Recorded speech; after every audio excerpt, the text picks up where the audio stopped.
Hello and welcome to the Good Faith Podcast. My name is Ron, and today we're going to try to find out, what do you call an anti-anti-fascist? Because apparently they don't like being called fascist. So I was watching a debate between Crystal Ball and Tommy Lahren the other day. Many of you likely will have seen it. Crystal sort of gets Tommy when Tommy suggests that Bad Bunny is a bad selection for the Super Bowl. Number one, who cares? But the question was, do you think he's a good selection? And Crystal kind of sets Tommy up by saying, I don't see why not. He's a good American. Tommy says that, he's not an American. And Crystal says he's a Puerto Rican, and Puerto Rico is part of America, dear. Very condescendingly kind of puts her in place. It went viral. Sorry, let's see if we can take a look at it. Excuse me for a moment. I wasn't going to play that, but it's just too good. So let's see if we can duplicate this tab over here, and we can go to pretty much the end. Okay, Tommy, hang on a second. So Super Bowl halftime show. So let's take a look at this scene just because it's so much fun. So let's take a look. All right. Is this the right spot? Sure. He's not an American artist, but he's Puerto Rican. That's part of America, dear. Yeah. You don't think you have any problem with him? Right. So she really stepped in it there, and that went viral. But, I like to, let's go back to my face. Here's my face. I like to look at original sources. I think it's very important to look at original sources. So I went and tried to watch the Tommy Lahren show.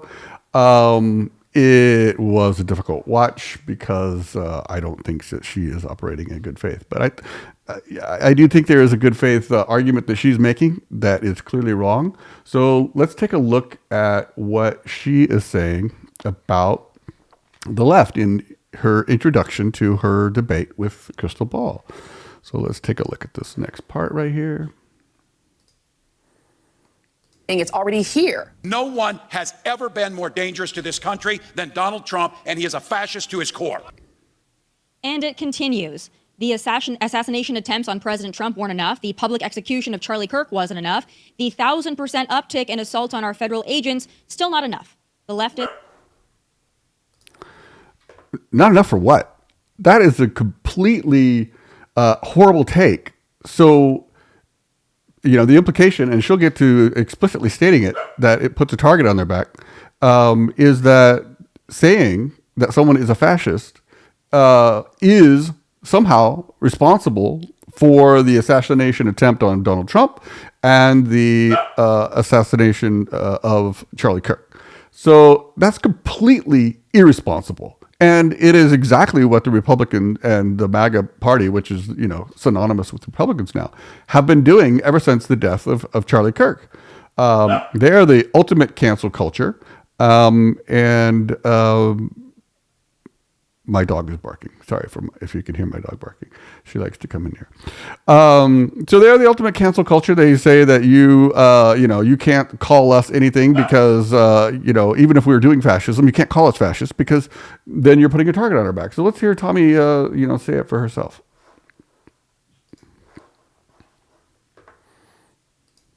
The libs, and yes, mainstream elected Democrats who desperately want to be president, all singing off the same sheet of music. And they won't stop because, frankly, I don't think they care what the ramifications are. Fascist this, Nazi that, Timu Hitler, Putin's hoe, we've heard it all.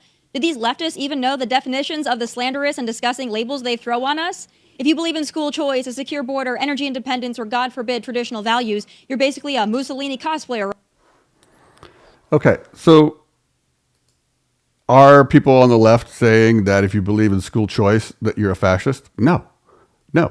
They might be saying you're a Christian nationalist if your school choice is really a front for, having state funding of Christian schools. But that's not why people are calling them fascist. She goes on to say a good definition of fascism is state suppression of media and a few other things. So she actually summarizes it pretty well. Let's take a look. Right? That's how far off the rails this has gone. Wait, you think parents should have a say in their kids' education? You monster. If you come into this country illegally, you're subject to deportation, the horror. No, it's the law. Let's be clear. Real fascism, actual textbook, boots on the ground fascism, is not just someone who disagrees with me politically. It's dictatorship, it's state-run media, it's suppression of dissent, it's political violence used to silence the opposition, which, let's be honest, sounds a lot closer to some of the tactics we've seen from the radical left for at least the last decade. Okay, so there it is. There's her, her example of what fascism is, and that's not a horrible definition. So let's take a look at the, if you Google AI these days, it will give you a good summary of what fascism is, and I think it largely aligns with what Tommy is saying. And then we can take a look at who is more fascist. Is the Republican Party and the MAGA Trump party more fascist, or is the Biden Socialist Party more fascist? So let's take a look at fascism definition. Dictatorial leadership, extreme nationalism, militarism and violence, forcible suppression of opposition, belief in a social hierarchy, control of the economy, and antagonistic ideologies. So I'm sure that the MAGA types will make a case that the Democrats are fascist. It's not true. We can have a discussion about whether Democrats are fascist at another time, but I want to go through kind of like Crystal Ball's retort to this question about whether the Republicans should be called fascist, and let's have her give her answer to it. Let's have Crystal's overview here. She does a really good job. In the hands of his allies. I know that you're not trying to allege that Jimmy Kimmel or Colbert were taken off the air because of President Trump. They obviously were. I mean, Kimmel in particular. Colbert, you could make another argument about. But the FCC commissioner came out and said we could do this the easy way or the hard way. And next thing you know, Disney pulls the plug. Why? Because why they did they know that this reinstate him president weaponizes the federal government Why was he against reinstated? his adversaries. They're worried about their business deals because the backlash was so severe. So weaponizing the federal government. Look, these people don't care about anything but their bottom line. I hope you agree with that. And they saw more than 1.7 million Disney customers cancel their Disney Plus subscriptions. So they were like, oh, we've got an even bigger problem here. But there is zero doubt that the intention is to chill speech, to make anyone who opposes this Chill speech. president think twice before they do that. That's what the university crackdowns are about. That's what the legal crackdowns are about. That's what kidnapping students off the street for writing an op-ed. That's what that's about. That's what the National Guard in the street is about. And that's what him saying to these generals today, we have to use the military against the enemy within. So you may not like the term fascist. You may not like it when it's thrown around by Democrats. You had no problem with it when it was thrown around by Trump, by the way. But that is, in fact, the accurate description of what we're seeing here. And so I have no problem with people trying to accurately describe the situation that they're experiencing in their own country. So that's exactly right. So it is an accurate description of what people are actually doing. The Republican Party, Stephen Miller, and Donald Trump and J.D. Vance and the rest of them are doing fascism. They're doing extreme nationalism. They're doing suppression of dissent. They have the new national security presidential memorandum, number whatever it is, which is saying that, anti-capitalism is now akin to terrorism, and they're going to have a joint task force on terrorism go after people they're calling Antifa, a terrorist organization. And then they have, weaponization of these FBI and even deputization of local police forces that are going to target people that are Antifa. So if you are targeting Antifa, if you are anti-Antifa, and you are an authoritarian, and you are suppressing political speech, and you are ultra-nationalist, and you glorify violence, and you glorify, militarism, then you are doing fascism. It's not just authoritarianism, it's fascism. And you even tell on yourself by calling your opposition Antifa. So, Chris Murphy went on the Senate floor, and he also gave a pretty good definition of it as well. Let's take a look at what Chris Murphy has to say. In countries that have lost healthy democracy, normally what happens is that over time, the regime, the party in power, just contracts the space for dissent, for speech, for political opposition, such that while elections still happen, the opposition party can never win. Okay, let's stop it there. So that's a good overview. I'll leave it on Chris for a moment. I tried this screen within screen and my voice wasn't synced up, so I apologize if my voice is not synced up. But, here's the challenge, right? I'll just do the screen so make sure that you can hear it properly and see it. Chris here, he's the senator. He's going to talk slowly, but he goes through it. The suppression of political speech, convert the justice system into a political witch hunt operation.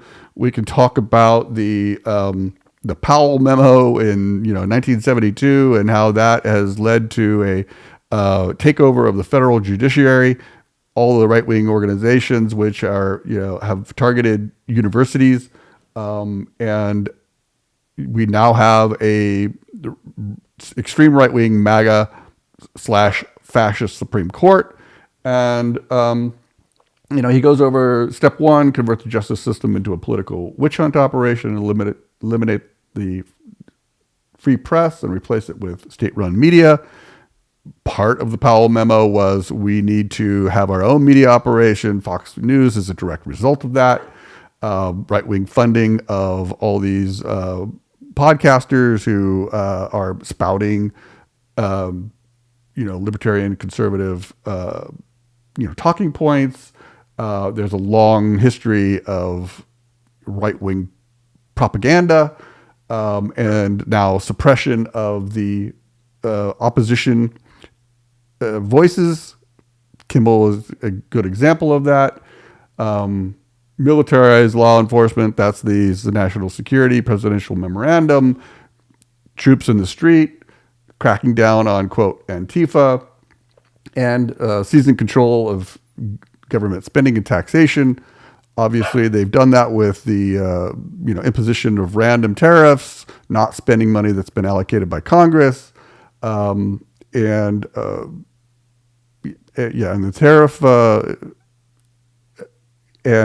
firing people willy-nilly from the government, and then rigging the rules, right? So they have said that the election is rigged. We'll see what happens in the coming elections. The model that I think that we need to be most careful of is a model whereby we do something akin to what Hungary has done. Anywhere that Trump or the Republicans win is a fair election. Anywhere they don't win is an unfair election. And they'll challenge those in court, which they have done. Will the courts continue to hold as they have done previously? Or will they take more violent actions like they tried to do on January 6th? That was a violent insurrection. Trump should have been prosecuted on day one. Merrick Garland dropped the ball.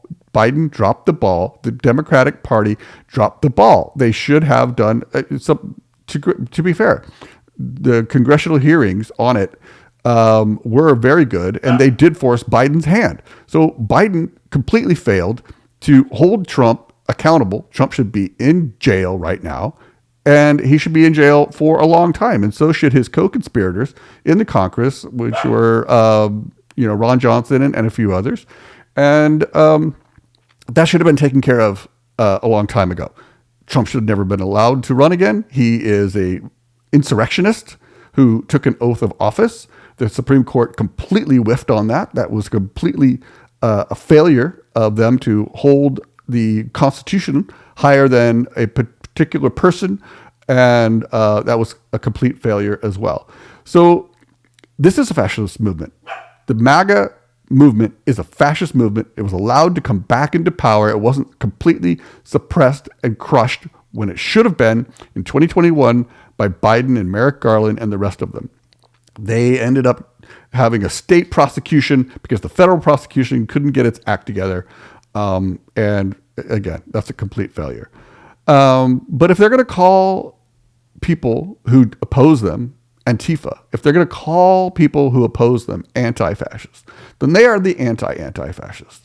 And you can tell me what the definition of anti-fascism is. That's all I have for today. The Republicans are fascist. They just are. They should stop being fascist. When they stop being fascist, we will stop calling them fascist. So that's my hope, and that's what I think should be done. Let me know if you think the Republicans should just start calling themselves fascist, or they should stop being fascist. One of those two things I think would be a good thing. Please like this video, share it with your friends and neighbors. Let me know what I got right, what I got wrong. Let me know where I can improve, what topics you would like to see me cover. Currently, I'm mostly, talking to a few people, but I'd like to have a community where we discuss these things and we actually look at what the truth is. Right? We talk about what's the truth. We talk in good faith about what things are. We call them by their names. I'm old enough to remember when Republicans wanted us to call it by its name: radical Islamic terrorism. Okay, so call it by its name. It's fascism. Thanks.